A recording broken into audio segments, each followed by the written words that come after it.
to just to give him a grand entry. So yeah, Dr. Steven is physical therapist here, doctor of physical therapy here at Simply Physio, is phenomenal in what he provides here to our clients here in West Knoxville. And very happy to have him. I talked with him, I guess about over a month ago about hosting one of these. And we've been able to kind of work through this a little bit, but this is really his presentation. And so super excited to have you on as our health expert, Dr. Steven. Thank you. I appreciate the opportunity and appreciate you guys for joining me today. And I've really been looking forward to this presentation. I hope you guys get a lot from this today. So as you can see from the intro PowerPoint slide here, talking about building strength for the older adult. And do I really need weight training or resistance training, however you want to refer to it, okay? And so as we move forward here, kind of setting the table for who I want this presentation to be for and who I was thinking about when I was creating this presentation. I have it listed here, anyone in the 40s, 50s, and 60 plus range. If you fall within that age group, that's really who I had in mind when I was writing this presentation. Anyone who is passionate about improving their health, anyone who may be curious about the benefits of resistance training, maybe that you've heard of it, maybe you tried it in the past, just didn't stick with it, but you want to know more about the benefits that you'll get from it if you choose to get back into it. And then anyone who is also interested in alternative forms of exercise. I understand that the population that we work with is usually generally active, especially for their age group. But it's always good to have other forms of exercise or activity that you can rely on. So anyone who may be interested or they've thought about it, this presentation is for you. So today we're going to cover two main broad topics. You'll see the first portion of this PowerPoint slide just talking about just natural things that occur as we age. And then we're going to flip the script and talk about how you can take control of what happens as you age and how building strength and resistance training can play a role in reversing some of those changes.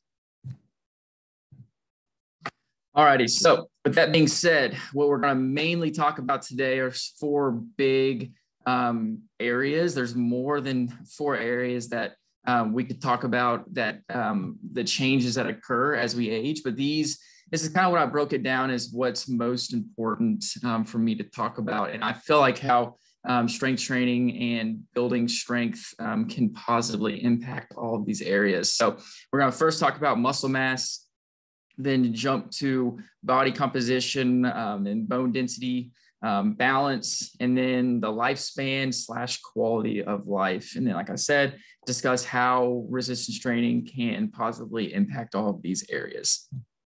So beginning here at the first slide, talking about muscle mass. So I went through a lot of research for this and found relative information about what happens to muscle mass as we age. And with all of these, I'm just going to be giving you some statistics, so bear with me through this beginning portion. But beginning at age 30, sedentary adults lose roughly 3 to 8% of muscle mass. Now, keep in mind that these numbers are averages. So there's levels of sedentary, so it could be more, it could be a little bit less. At age 50, that number will jump to 5 to 10%. Again, it's an average, it could be more or it could be less. What they do know is that there is a direct correlation with strength and your ability to function, whether that be getting up and down from a chair, going out in the yard, doing what you want to do, or, sticking with that sport that you love to do, right? There is a direct correlation between the level of strength that you have and being able to do those things. But not only does strength play a role in being functional, but also muscle mass in general really plays a role in how our body functions. As you can see at the bottom, metabolic processes is what we'll refer to that as. And I don't want to get too scientific or too in-depth with you today on that. But most importantly, what we're going to talk about with the metabolic process is diabetes. So again, without getting too much into your high school biology class, two big processes that deal with diabetes that are affected by your muscle mass is the first one is glucose and triglyceride disposal. So glucose, you can just think of simple sugars. Triglycerides, it's not cholesterol, but if that helps you, give you something that you do understand a little bit better, think of cholesterol. Okay, it's in the same ballpark as that. So muscle mass, the more muscle mass that you have, the better disposal of these two things that you will have throughout the body, right? So obviously, the more accumulation of glucose within the body, you can develop a glucose intolerance, which will turn into type 2 diabetes. The more triglyceride accumulation that you have in arteries in the liver, the more likely you are to have heart disease. So it behooves you to have more muscle mass so you can take control of those processes throughout the body. Another one that I think we understand a little bit more is energy expenditure. So basically what I mean by that is your ability to burn calories. Muscle mass plays a huge role in how we are able to burn calories, not just while we're working out, but throughout the day. So there's a thing called resting metabolism, and it's exactly what it sounds like. Resting metabolism is basically how many calories can I burn in a day without doing much, right? Resting, right? That's where the term comes from.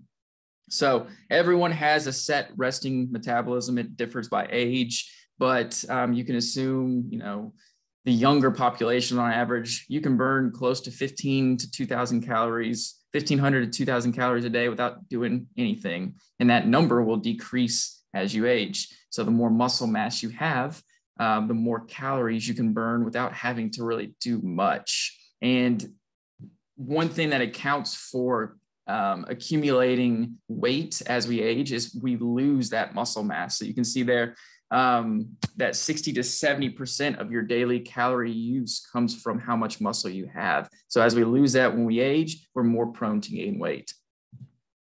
So bone density, about 10 million American adults, 80% of women will be diagnosed with osteoporosis. The other there's almost 35 million other Americans who have insufficient bone mass or osteopenia being a softening of the bones. So 30% of women, 15% of men will suffer bone fractures related to osteoporosis. It's a pretty high number there. Adults who do not routinely engage in resistance training can expect to see 1 to 3% decrease in bone mineral density every year of life.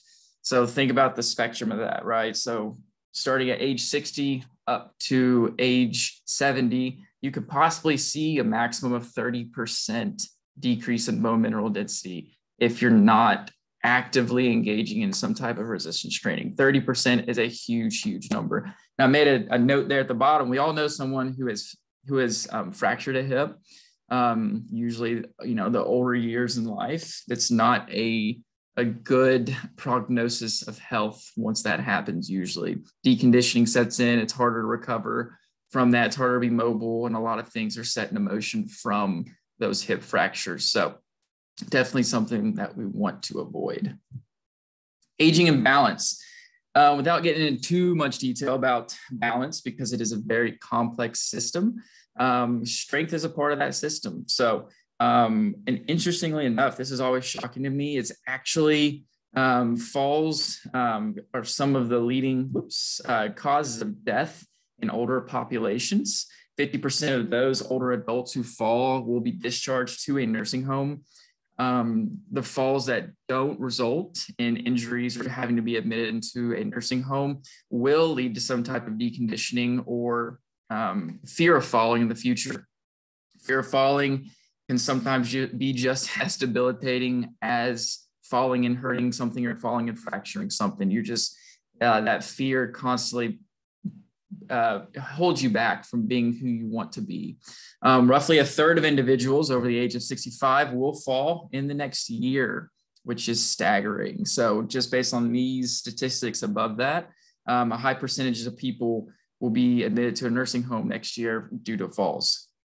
So what we do know is that the more active an individual's lifestyle, or the less active an individual's lifestyle is, the more likely that we can see or expect these changes to take place on a quicker pace. And then lastly here, aging and quality of life. So I understand quality of life is an extremely subjective scale, and it's something that's really kind of hard to quantify, if you will. But the World Health Organization took a stab at it and gave us a definition. And I didn't put the whole definition here because didn't really need to, but they define it as an individual's perception of their position in life in the context of the culture and value systems in which they live. And it's a very complicated definition there. But if you want to break it down, you can kind of think about it as there's the physical side, the psychological, social, and environmental side. And I was thinking about how we age and what is the most important aspects or social things that we lose as we age, usually getting into that retirement age. And so I have it listed here with retirement. There's a loss of feeling needed. There's a loss of purpose. Sometimes there's a loss of identity. You've been working for X amount of years. Your job will be tied to who you are. And so when you lose that, it can definitely affect quality of life or your perception of where you see yourself in your environment. And then the most common sense one is your functional ability, obviously. Aging and losing that independence, your quality of life. If you feel like you're needing to rely on someone to do your basic needs, or you need someone to help oversee, or I can't do this without so-and-so being there for me to do that. It's definitely going to affect quality of life in your emotional, psychological side. And again, how you see your place and your value within the world. But good news, it does not have to be this way. Okay, so we're going to take all of this negative here in a second and show you how you can have a positive impact starting today on all of those systems. Okay, but to summarize, we can expect to see a normal change, most of the time a decline in all of these things that I have listed here. So muscle mass, bone mineral density, balance, and quality of life. Again, it is normal to see changes in all of those topics, but just because it's normal does not mean that you should just sit idle and then just let these things happen. Okay, there are things that we can do, and we can minimize or even reverse some of these changes that are occurring. All righty, so starting from the top, can we reverse strength losses and muscle mass losses? Of course we can.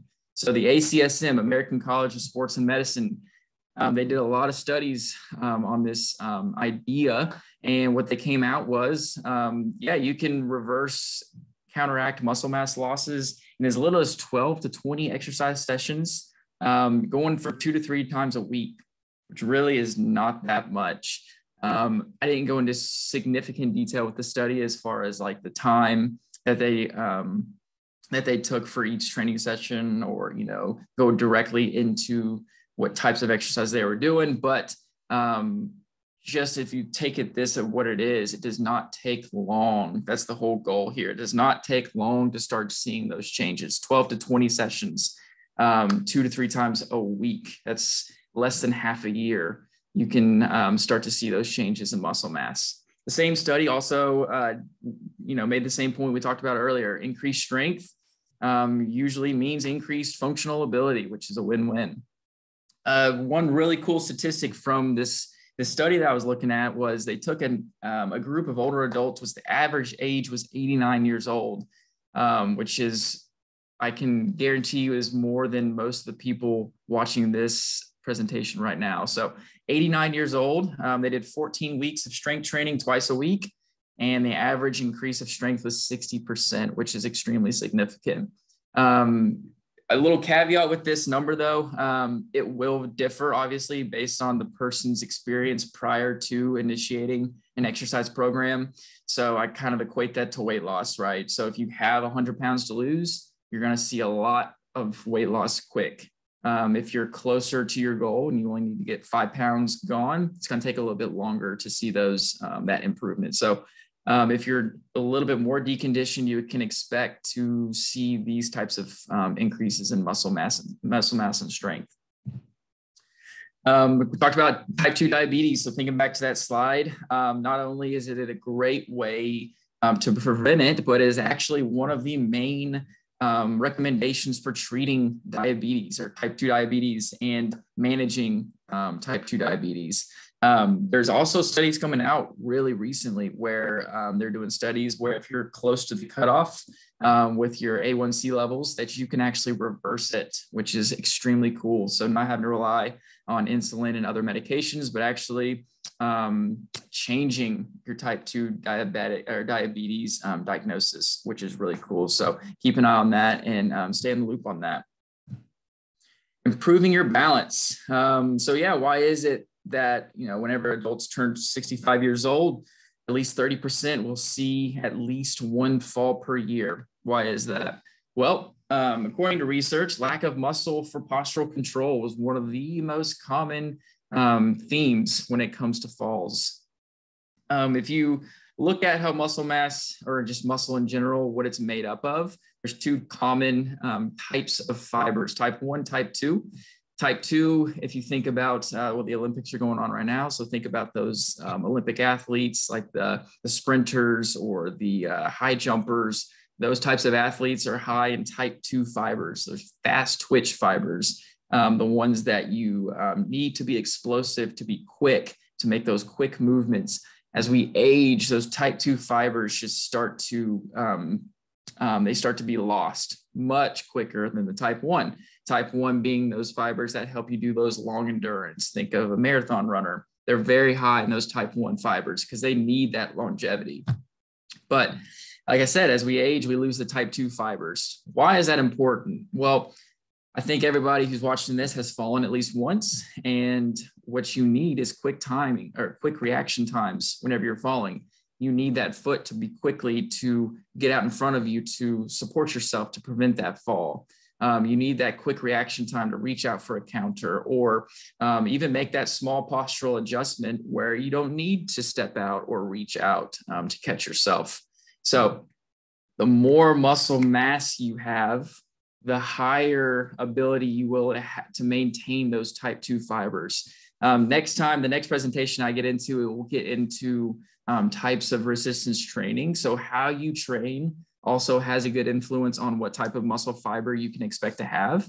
So you can't train with endurance and expect to have a higher level of type 2 fibers. You have to train in that way where it's more explosive and quick movements to expect to adapt the muscle to a type 2 muscle fiber. But we'll get into training next time more specifically. Bone mineral density. So this was an awesome study as well. So they took a group of postmenopausal women, and what they did was they just tracked over a year the total amount lifted by each individual woman. And they did before and after scans of bone mineral density, specifically with lumbar spine moving into the hips. And then they did it before and after. And they said, hey, what kind of results did we get?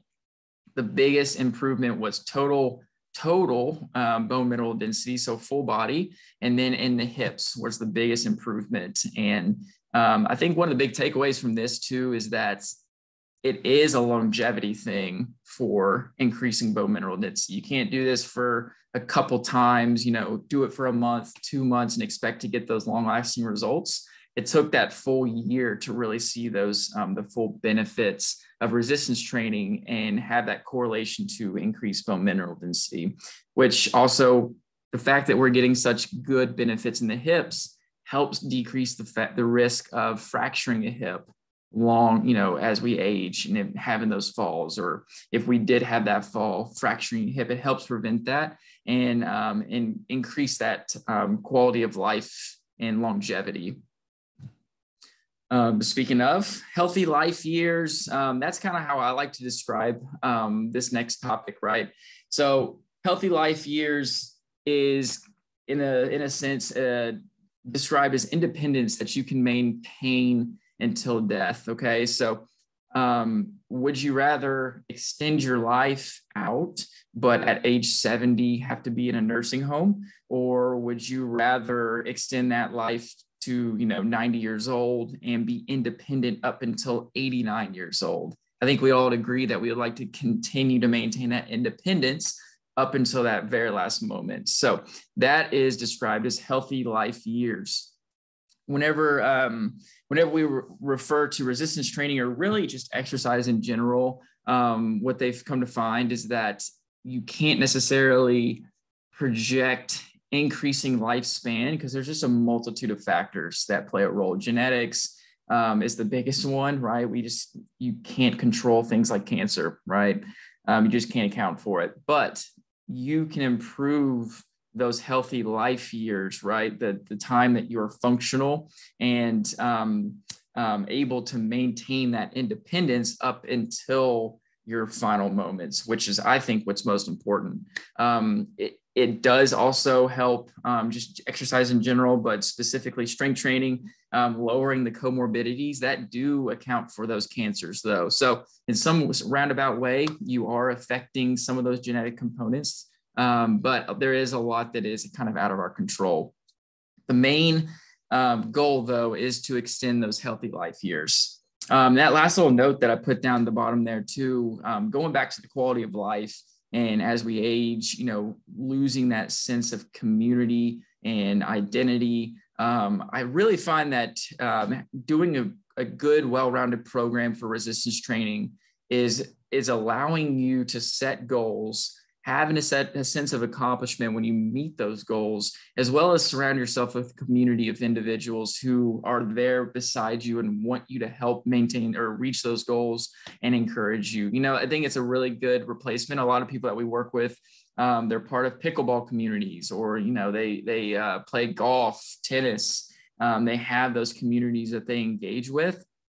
This is just another way to achieve that, right? And setting those goals and reaching those goals is just something that you can't replace. Even Abe Lincoln knew about the healthy life years. Put a little quote here: in the end, it's not the years in your life that count, it's the life in your years.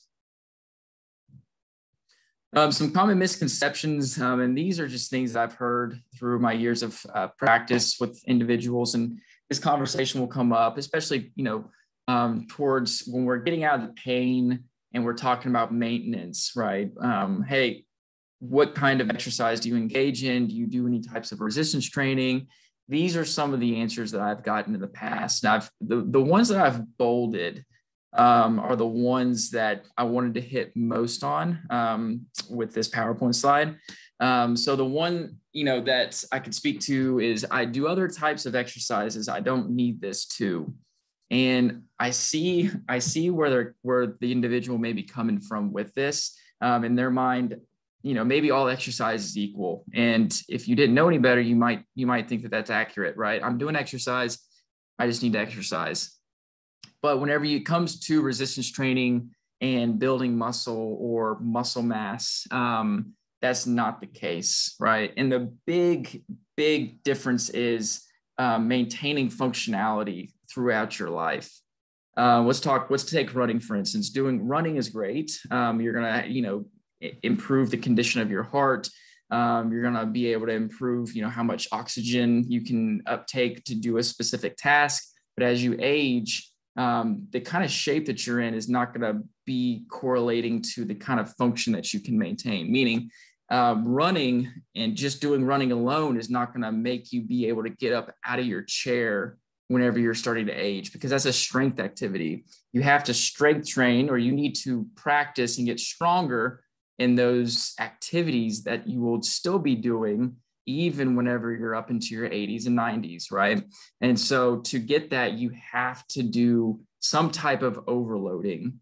So resistance, external loading, and not just working on the cardio aspect. I'm too old to start resistance training. We spoke about that with that study with the average age of 89 years old. I think that speaks to the fact that it's never too early, right, to start resistance training. And that last one there, I don't want to hurt my joints, or it's bad for my joints. I get this one a lot with people when we talk about squatting, doing things like that. They say, oh, I squatted for years and now my knees hurt because of it. Or I knew someone who was squatting and now their knees hurt all the time. And I would encourage you to not let that deter you from lifting. There's a lot of factors that could be involved with why that person's knees are hurting. And it could be maybe they were squatting wrong, who knows? But it's actually the opposite, right? So loading, putting pressure through joints is actually extremely healthy for your joints. I think of it like this, with over-the-counter medicine, right? There's a good level of medicine that is therapeutic. You don't want to rely on it all the time, but you'll get some good benefit from medicine. It's a good thing. If you take too much medicine, it can turn easily into a bad thing. So I use this same thing for exercise resistance training. There's going to be a good level where it's extremely healthy for your joints and it's not going to be too much for your joints. But if you overload yourself too early, or you use a weight that's not appropriate for yourself, then you can start to get some irritation maybe in the joints if you're just not used to it.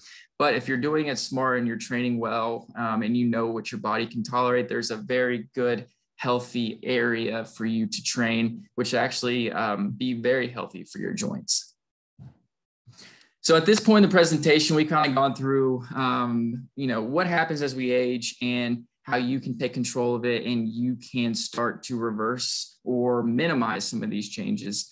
And so at this point, you may fall into one of these three categories. I'm ready to start resistance training. Let's do it tomorrow. Or maybe you're at the point where I'm ready to start resistance training, but I just don't know where to start. Or I have an injury, or I've had an injury in the past, and I just don't want to make it worse or, go down that path again. And the last one, maybe you say, this all sounds good. I'm just not ready to start yet. And that's totally fine as well. But I want you to sit there and really put yourself in one of these three categories right now, and self-reflect on, where you would be in this process. Because starting with option one, for those of you who feel confident in your abilities to start training tomorrow, just a few words of advice for you. Make sure you have a plan and you're not just going in there and then just picking weight up or just hopping on machines and just doing every machine you see. Make sure you have a plan and it fits your goals and it fits what you want to get out of it. Ease into any program that you start. That's for pretty much anyone. It's easier to start less and build up than it is to hammer it out, try to, make your whole body sore on day one, and then you don't want to go back into the gym because you're too sore. You always self-assess after you train to see, again, am I too sore? Did something, did I hurt? Or, do I feel pretty good? Did I feel anything afterwards? Because you want to make those changes to the intensity level so you get the best outcomes possible. If you feel that maybe you have something in your medical history that you would like to get screened by your medical provider, I would encourage you to do so. For the general population, if you have low comorbidities or you know that you don't have any type of heart disease or anything of that nature, it's generally safe for you to just start. But again, if you know that you have something in your medical history, go ahead and get screened by your medical doctor or by your physical therapist.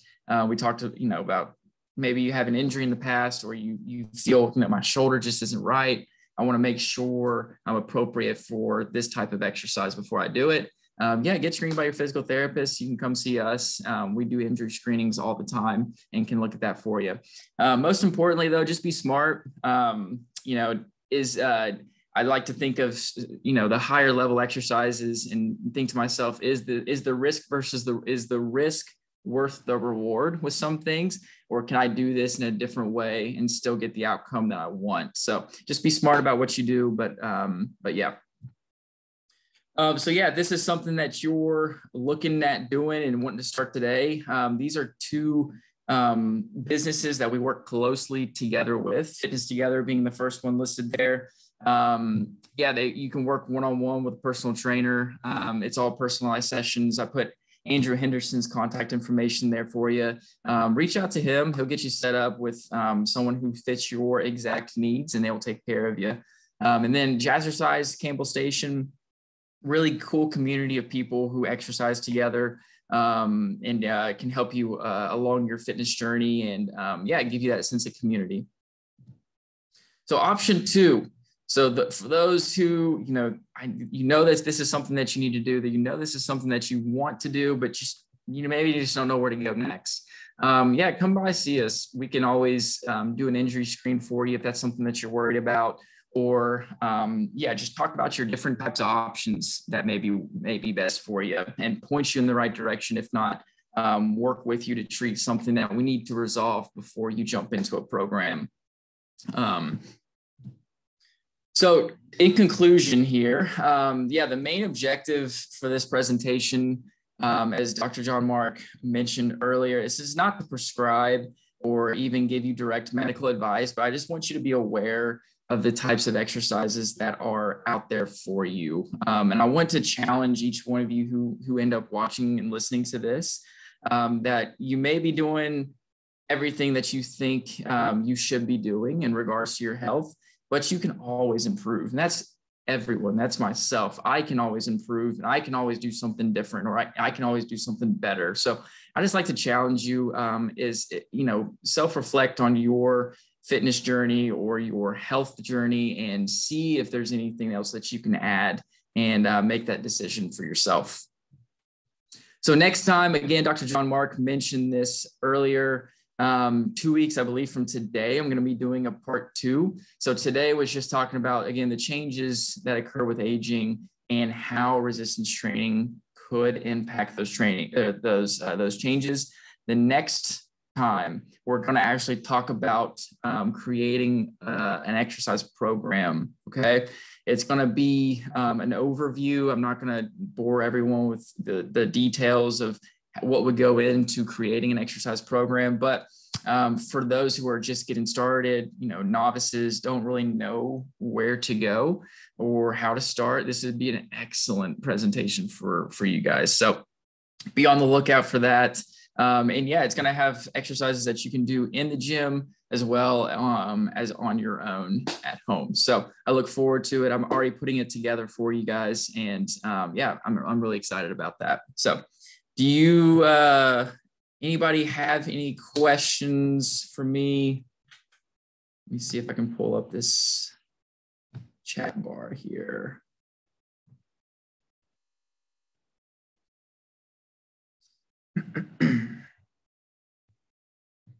See, John Mark is back with us.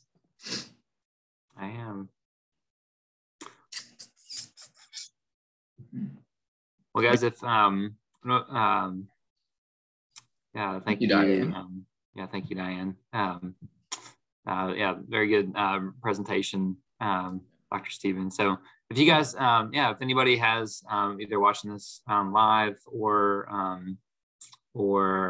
is watching the recording, Steven, why don't you leave your contact information that people can reach out to you too?